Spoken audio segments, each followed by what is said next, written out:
Continuing production of The Open Mind has been made possible by grants from Ann Olnick, Joan Gans Cooney, Lawrence B. Benenson, the Engelson Family Foundation, Alfred P. Sloan Foundation, the John S. and James L. Knight Foundation, William and Flora Hewlett Foundation, Joanne and Kenneth Wellner Foundation, and from the corporate community, Mutual of America.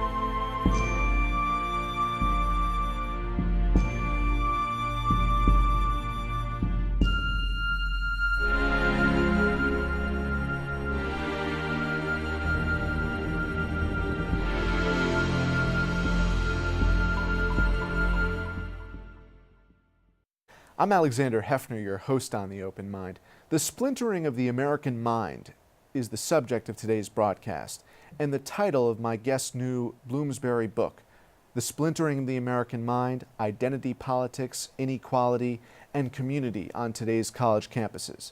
William Egginton is the Decker Professor in the Humanities and the Director of the Alexander Grass Humanities Institute at Johns Hopkins University. Sloan Foundation President and Williams College President Emeritus Adam Falk praised Egginton's book as an incisive and nuanced diagnosis of the ruptures in our society that so challenge higher education today. His call for a universal experience of the liberal arts as essential to democracy is as compelling as any I have seen. I likewise applaud Egginton's central thesis and illumination of the crisis. As my past guest, William Deresiewicz, testified to here on The Open Mind, Egginton rightly concerns himself and us with the expensive, exclusive elite clubs that lack commitment to community that will better our country. Bill, a pleasure to have you here today. Thank you, Alexander. It's a pleasure to be here. Your thesis suggests that there is a focus on ultimately collective betterment, that the experience of college should thrust graduates into a community, and that community serves a purpose which is a collective good. But that collective idea is under some question today by those very ruptures of red and blue and conservative and liberal. So how do you assess that tension? Yeah, I think today we're living in a time of extreme divisiveness, as many people have noted. One of the fundamental problems is not just that we disagree. Disagreement is good. It's the essence of democracy. It's that we seem to be incapable of actually having any kind of constructive debate about our disagreements, right down to the point of not even being able to agree upon a basic set of facts, which was to begin. So as historians have been pointing out as of late, look, let's not get carried away. There's been divisiveness in the past, and a lot of it. In fact, the debates in Congress came to fisticuffs and worse in the past.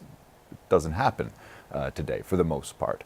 But what is, I think, strikingly new is that, in particular in our current media landscape, we've come to a point where a notion of a common ground from which one argues has started to disappear completely. And so that you have an entire sector of the United States population which is getting its own facts from one set of sources, and another which is getting its facts from another set of sources.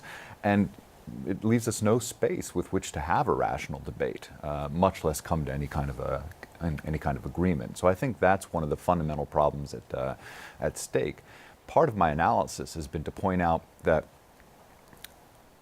a liberal arts education in many ways was thought of as the sine qua non of a citizenry that could precisely have those kind of debates, but that instead of helping prepare our students to do that, we're not really teaching them about civil conflict at all. We're giving them tools for analysis, but only to some students, and not really teaching them that it's a virtue to stand up and have a civil debate about topics that are dear to your heart and important. But also, we're really focusing our efforts on educating a smaller and smaller and more elite sliver of the American population, which means, and I'm talking about universities, of course, which means that even those who are getting the benefits, the rational benefits of a liberal arts education, are becoming, it's becoming kind of the icing on the cake of a whole industry of self-promotion and self-marketing, as opposed to something that actually creates a society that can function well. You write here, colleges aren't the cause of our current crisis in civility, but they sure aren't helping either. At a time when, as a recent Pew survey established, Americans are more divided politically than they've ever been before, the last thing our colleges should be promoting is a blind culture wherein professors jealously guard the borders of their ever-shrinking fields of expertise. So you're pointing to the fact that public universities are not serving the common good and the students of their states. The University of Michigan is one that you point to. Examples that I give, yeah. Describe that example and if or how it's emblematic of a trend. Well, so as your public, I'm sure, is aware, a state university like the University of Michigan is extremely attractive for students, for high quality students with, and wealthy students, not only around the country but around the world. This is a marked departure from the idea, the mission of not just the University of Michigan, but state universities in the past. One of the quips that I make in the joke is that state universities used to be state funded, then they were state supported, and now they're located in a state. So what is a state university for? Originally the idea was to educate the citizens of that state. Nowadays, obviously Michigan still on paper is educating some of the citizens of Michigan, but it's also educating a great number of highly elite students from outside of Michigan. A good friend of my son who grew up, studied music with him, played soccer with him, was an excellent science student. Sure enough, he's now a sophomore at the University of Michigan and getting an excellent education. And I'm not saying that state universities shouldn't also be open to people from the outside, but essentially what's happening is that state universities have become more and more like slightly discounted elite private schools, the best state universities. And that slight discount is largely only for the people in their own state, and that's the only difference. You get maybe half off on your tuition if you're in state. Where are the institutions that are in fact doing what state education is intending to do, namely educate at a high level the citizens of those states? Largely, this has devolved from the top institutions in those states to lower levels along the hierarchy and down to community colleges, which are in fact of the maybe a third of the population that eventually gets some kind of a college degree. Almost half of them are doing their work at community colleges. When did liberal democracy and liberal education become just liberal? Can it be correlated to this trend that you're describing, which is a focus not inwardly on community, but more external, outward? The interesting thing is that this equation has taken place over time since the middle of the 20th century, with intensifying during the 1960s or 70s. And the standard narrative is that the standard narrative going back to books written in the 1980s and afterwards about the radicalization of education, the faculty is moving to the left. These stories essentially say universities started allowing in women and minorities. These groups arrived to campus with a whole bunch of issues of their own. They developed new academic programs to support those: women's studies, gender studies, African American studies, or black studies, and that this led wholesale to a move of the university culture to one focused on minority identities, and that this is somehow explains the liberalization of the faculty. What I acknowledge is that indeed canons were disrupted, in particular in the liberal arts, in English, in literature. New programs were invented and developed, but that these have by and large done extraordinary good. They've done not only good to academia, which has become less,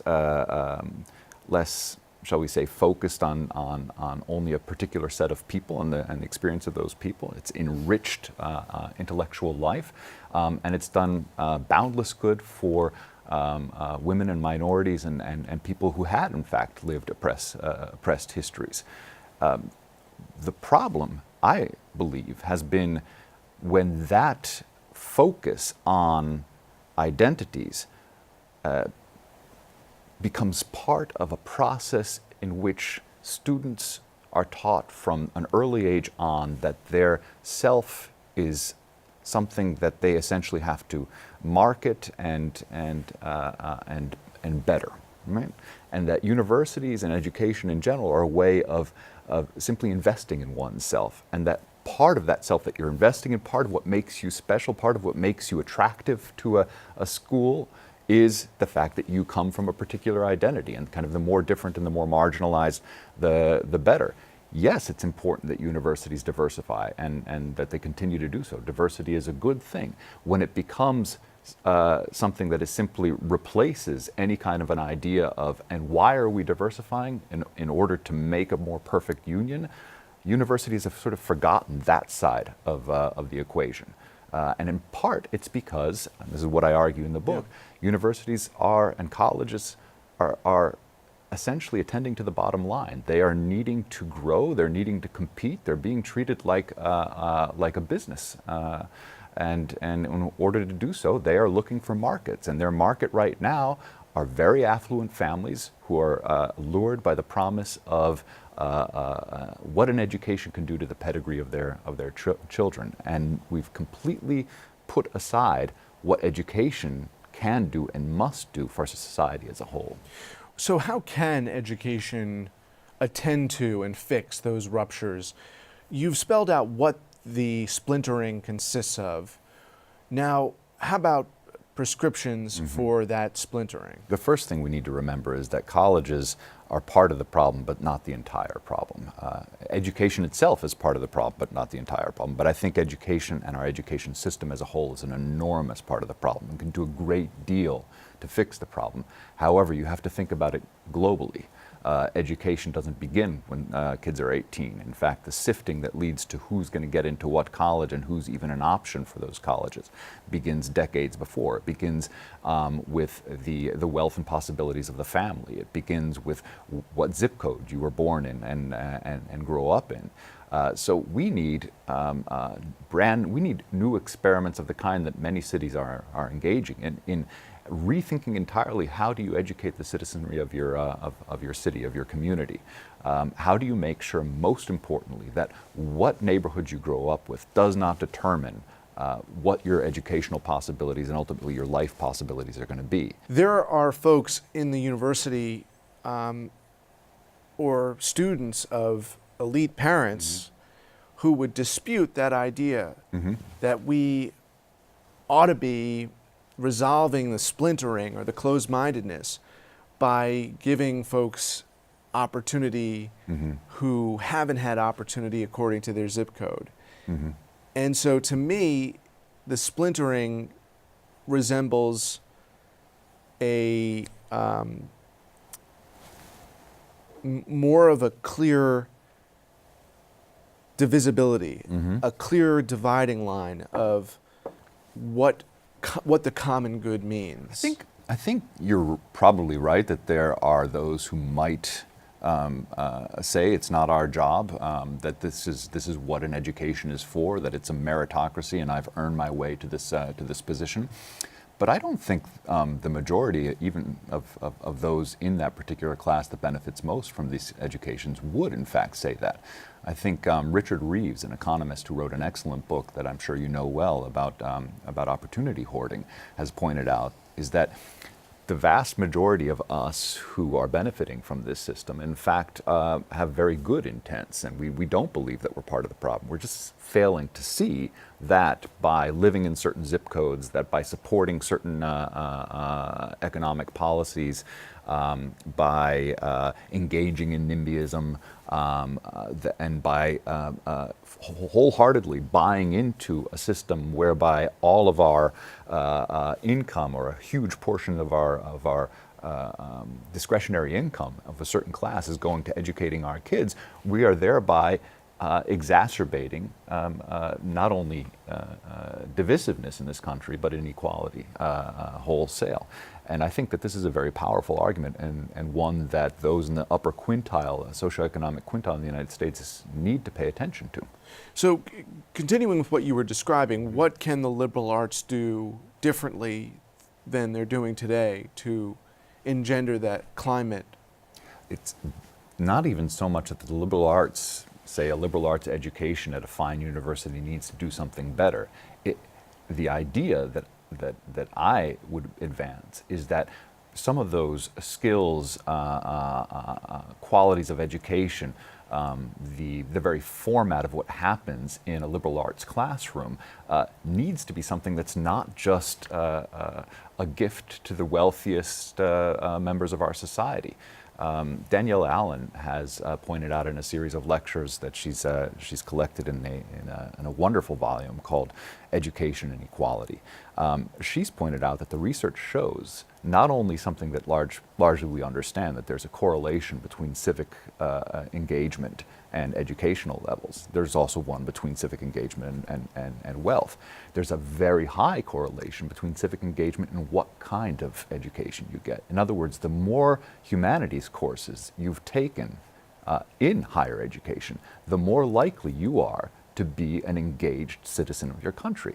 This, to me, is a very important lesson. What it means is that not only should we be encouraging kids to go to college, we should be encouraging them to get a liberal arts education, not just going to college in order to become an engineer or a computer scientist, but rather everyone should be taking a wide spectrum of liberal arts courses. And those sorts of skills that we're teaching in college, we need to be teaching them earlier, and we need to be teaching them at a high level throughout our primary and secondary curriculum.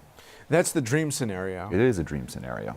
Realistically, how do you achieve? Realistically, I think we are shooting ourselves in the foot by failing to see that given the amounts that we invest in any number of different branches in the society, what an incredible bang for our buck, as it were, we get from quality education. And this is something that Nick Kristof and the Times have been pointing out for years, whether it's incarcerating unprecedented and incomparable numbers of our population, or the unbelievable amounts of money that goes into our military operations around the world. Fractions of this amount would in fact create situations in which we would have fewer needs for either incarceration or for militarism, right?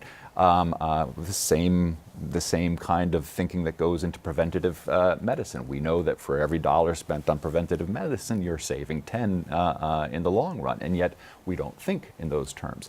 Educational investment always pays back at a societal level. To what degree is tribalism, and maybe you can define that relative to identity politics, getting in the way of achieving that mission? To a great degree, I think, right now. One of the consequences in particular of the universities in general catering more and more to a particular class is that there's some justification to the suspicion that's arisen around a large portion of the country that universities are not for them, that they cater to another kind of people. This is, in other words, it feeds into this not only growing class divide, but a growing geographic divide between, so we say, the so-called heartland and the place where the coastal elites live. Now, I want to point out that a lot of that is, in fact, narrative. I mean, we in fact know that inequality does not simply it's not simply a detriment to rural white or working class voters in the Midwest. Inequality is something that that hits people from of minorities. That it ravages classes across gender divides. This is not something that is then is just the home of one particular group. However, the narrative has been there, and there is some justification that. To the extent that, for example, white working class voters consider themselves in a world apart because they've been excluded from this particular benefit of modernization, that they feel, you know what, the university is not for me, it doesn't serve me, and hence I'm not going to trust what's going on. You know, these pointy-headed professors in university towns, they're not thinking about me, and there is some justification because we have grown apart, right? And we pointy-headed professors aren't thinking enough about the entirety of our community. All people. To a large degree, it's about the exploitation of a narrative, a frame that has a basis in reality. That has a thread of truth, exactly. And that I think we need to first and foremost attack that thread of truth and make sure that our universities are thinking globally at home as well as globally abroad. I think it's especially in this college conversation where one person's anecdotal experience, they perceive it as scaled. They do. So if you're in rural Michigan or rural Wisconsin and you're thinking about the purpose of the university as disconnected, utterly disconnected from your livelihood, and if you're extrapolating your experience to the communities around you, in rural communities, suburban communities, then that's where we land. But to that point, you know, tribalism has become more understood pejoratively, or at least the demagoguery around tribes, and identity politics is really, if you were to ask most Americans, I think have a negative connotation of the fringes of fascism or anti-fascism. What is the difference fundamentally in your mind between tribal identities and identity politics, and where do we go from here? I think the issue is that we need to be focusing on history. We need to understand how identity politics always develops out of a particular history. The minute that we get to the point, and I think in large part we have, of an unreflective identity politics where you simply say, I am a member of this group and this defines who I am in my essence, as you were just pointing out, well, this is an argumentative strategy that can be adopted by whoever you are for whatever purposes you are. Everyone can have his or her moment in the sun, and we can say, well, I'm an identity too, and not only that, I'm an oppressed identity. We get to the point where we have ideological minorities, they claim, that no, I'm also being oppressed on campus because I'm a white male and I happen to vote Republican, for example. This, I think, is a weakness that's built into the whole discourse of identity politics at this point. Rather than talking about diversity, many scholars today are saying, you know, let's talk about a history of racism. Let's talk about adopting policies that recognize that racism has a history that's extremely important to where we've gotten at this point, and that seek actively to promote communities that are aware of this and working to undo it. We're running out of time, Bill, Yes, of but course. the last question is the current administration's view, which is that we ought to abolish all affirmative action. It's represented in a case that's likely on its way to the Supreme Court, which could be an outright reversal of the University of Michigan cases. It's interesting, we started at Michigan, we're ending at Michigan. Where does the defense of socioeconomic affirmative action come into place? I think it's absolutely essential to everything that we're doing, and there at least there's a bright point on the horizon. And in fact, top universities are more now than ever before using their endowments to try to diversify socioeconomically as well their populations. Princeton has now, for the first time, admitted more than 20% of its class as coming from families that rely on Pell Grants, that would rely on Pell Grants. Harvard and Stanford announced several years ago that essentially if you had need, you weren't going to have to pay tuition. More and more universities are dedicating their ample resources to doing that. My point, my warning here is that's a drop in the bucket, right?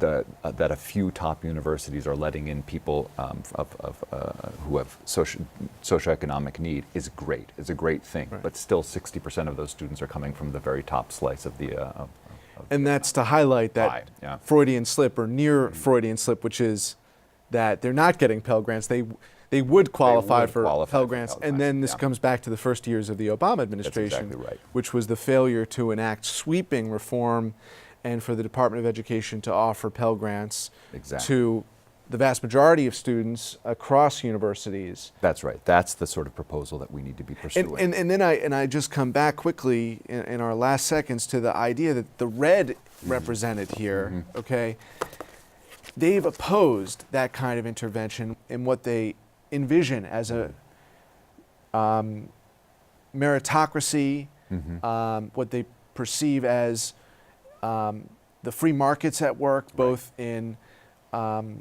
the way our system of admissions and capitalism, and in fact, there's not just crony capitalism, there's also crony admissions, and there has been for decades. Right.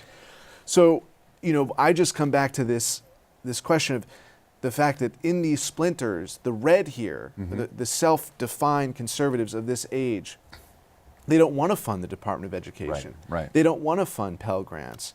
They don't want to specifically reach out to underserved communities, whether that's in South Bend, Indiana, or Salt Lake City, Utah, wherever it is. And I don't know how we're going to get past that impasse of a party that is, committed to no public service or public service mission in education. I think we need to get out of the mode of allowing people to think of investments in the Commonwealth Right. that supports our country as somehow giveaways to those people. We have to understand and make clear that what we're talking about is investments that allow for the most fundamental of American ideas, which is equality of opportunity. There's nothing more American than that, and everyone can understand that. Equal opportunity. We're not talking about giveaways that make some people more equal than others. We're not talking about picking and choosing and saying because you're of this skin color you get a free ride whereas everyone else needs to. No, we're talking about making the ground equal so that everyone has a chance to compete. It is an American idea, and we're talking about human beings. We're not talking about corporations. That's right. And, there's nothing more emphatic in the Federalist Papers or in the ideas of the founders of this country that we need to be an educated population. That's right. That's right. Thank you for your time, Bill. Thanks, Alexander. And thanks to you in the audience. I hope you join us again next time for a thoughtful excursion into the world of ideas. Until then, keep an open mind. Please visit the Open Mind website at 13.org/openmind to view this program online or to access over 1,500 other interviews. And do check us out on Twitter and Facebook at Open Mind TV for updates on future programming.